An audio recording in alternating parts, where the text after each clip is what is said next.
그럼에도 불구하고 검찰이 실체적 진실을 밝히기는커녕 이재명 수사가 아니라 이재명 사수를 위해서 지금 몸부림치고 있습니다. 법무부와 검찰이 이재명 수사가 아닌 사수에 앞장선 것도 부족해서 이제 민주당이 이재명 사수를 위해서 온몸을 지금 던지고 있습니다. 이러한 국회의 행태, 이러한 민주당의 행태에 대해서 돌을 던지지 않겠습니까? 국회의 본령이 뭡니까? 우리가 권력을 3권으로 나눠서 입법, 사법, 행정으로 나눠서 서로 감시하고 견제하기 위해서 국민의 기본권을 충실하게 보장하기 위해서 우리가 상권 분립주의를 채택하고 있습니다. 입법부의 본령이 뭡니까, 위원장님? 저는 입법부의 본령은 행정부의 잘잘못을 감시, 감독하는 것이 첫 번째 기능이라고 생각합니다. 그런데 검찰이, 그것도 특수부가 구속영장에 포함된 범죄 사실 중에 하나를 빼고 기소를 했다? 이건 제가 검사 출신입니다만은 특수부에서 이런 식의 수사를 하는 걸 저는 처음 봤습니다. 이 대장동 게이트, 소위 이재명 게이트는 경실련 자료에 의하면 1조 2천억 원대의 이익을 민간인 7명에게 몰아준 사상 최대의 특혜 사건입니다. 많은 국민들이 이 이재명 게이트의 수사 결과에 대해서 관심을 갖고 있습니다.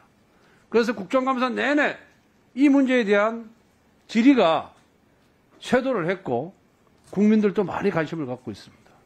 오직 했으면 검찰 수사를 믿지 못하겠다고 하면서 여론조사에 의하면 국민의 73%가 특검을 도입해야 된다. 이렇게 지금 밝히고 있습니다. 그럼에도 불구하고 김호수 검찰총장이나 박봉기 법무부 장관은 수사팀을 믿어달라. 수사가 지금 확고하다. 이렇게 국민 앞에서 공언했습니다. 그런데 국정감사가 끝나자마자 제일 중요한 범죄, 배임 범죄는 빼고 뇌물 공유로만 기소했습니다.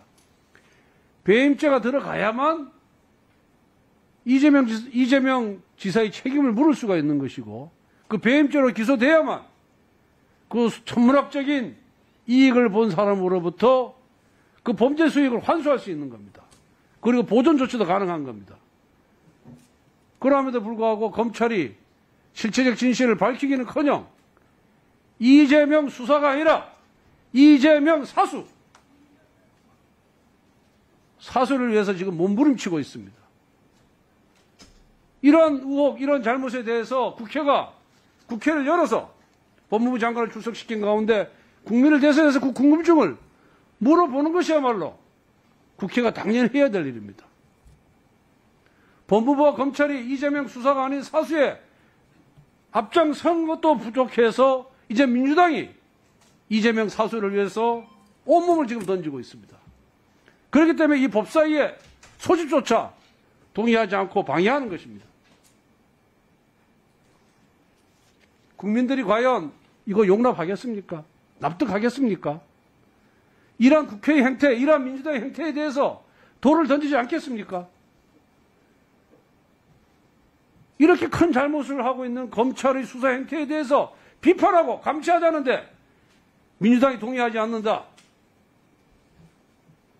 이거는 결국 야당을 무시하는 것이 아니라 국민을 무시하는 겁니다.